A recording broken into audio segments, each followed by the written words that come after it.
दोस्तों, आज के इस वीडियो में हम आपको गौतम बुद्ध की एक कहानी सुनाने जा रहे हैं। इस कहानी में गौतम बुद्ध ने अपने सभी शिष्यों से कहा है कि समस्याएं है तो उसका समाधान भी है, लेकिन उन समस्या का समाधान हमें किस तरह से मिलेगा वो इस कहानी में बताया गया है। एक दिन सुबह सुबह बहुत से भिक्षुक बुद्ध का प्रवचन सुनने के लिए बैठे हुए थे। बुद्ध अपने सभी शिष्यों को प्रतिदिन प्रवचन देते थे। बुद्ध समय पर सभा में आ पहुंचे, पर आज शिष्य उन्हें देखकर चकित थे, क्योंकि आज पहली बार वे अपने हाथ में कुछ लेकर आए थे। करीब आने पर शिष्यों ने देखा कि उनके हाथ में एक रस्सी थी। बुद्ध आए और बिना किसी से कुछ कहे वे रस्सी में गांठें लगाने लगे। वहां मौजूद सभी लोग ये देख सोच रहे थे कि अब बुद्ध आगे क्या करेंगे। तभी बुद्ध ने सभा में बैठे अपने सभी शिष्यों से एक सवाल किया, शिष्यों, मैंने इस रस्सी में 3 गांठें लगा दी है। अब मैं आपसे ये जानना चाहता हूँ कि क्या ये वही रस्सी है जो गांठें लगाने से पूर्व थी। बुद्ध का ये सवाल सुन एक शिष्य ने उत्तर दिया कि गुरुजी, इसका उत्तर देना थोड़ा कठिन है। ये वास्तव में हमारे देखने के तरीके पर निर्भर है।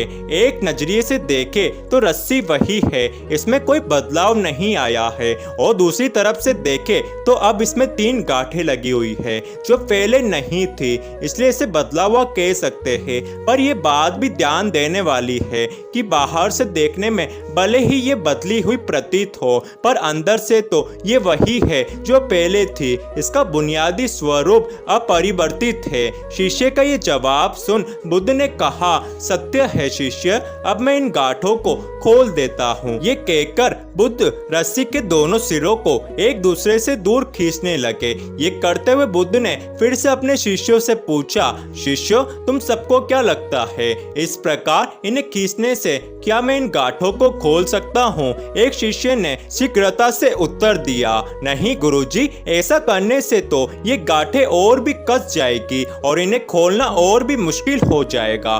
बुद्ध ने कहा, ठीक है शिष्य, अब एक आखिरी प्रश्न, इन गांठों को खोलने के लिए हमें क्या करना होगा? शिष्य बोला, गुरुजी, इसके लिए हमें इन गांठों को गौर से देखना होगा ताकि हम जान सके कि इन्हें कैसे लगाया गया था, और फिर हम इन्हें खोलने का प्रयास कर सकते हैं। शिष्य का ये जवाब सुनकर बुद्ध बोले, मैं यही सुनना चाहता था। शिष्यों, मूल प्रश्न यही है कि जिस समस्या में तुम फंसे हो, वास्तव में उसका कारण क्या है।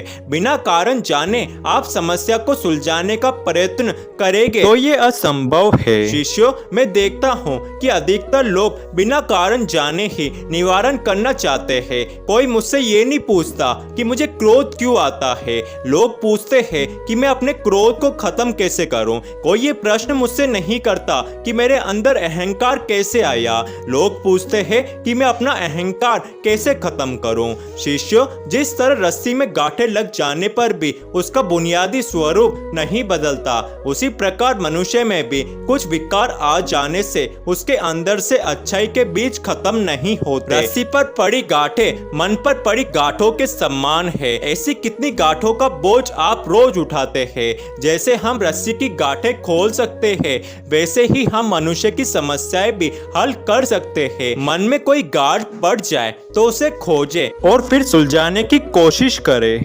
शिष्यों, जब तक जीवन है तब तक समस्या भी रहेगी, और जब तक समस्या है तब तक उनका समाधान भी रहेगा। बस जरूरत है हमें उन समस्याओं का कारण जानने की। यदि हम समस्या का कारण अच्छे से जान लेते हैं तो हमें उनका समाधान भी अवश्य मिल जाएगा। बुद्ध के शिष्य सारी बातों को अच्छी तरह से समझ चुके थे। दोस्तों, बुद्ध की ये कहानी हमें ये सिखाना चाहती है कि जीवन है तो समस्या तो आएगी ही। अगर हमारे जीवन में कोई समस्या आती है तो सबसे पहले हमें उस समस्या का कारण जानना चाहिए। कारण जानने के बाद ही हम उस समस्या का समाधान कर सकते हैं, उसे जड़ से खत्म कर सकते हैं।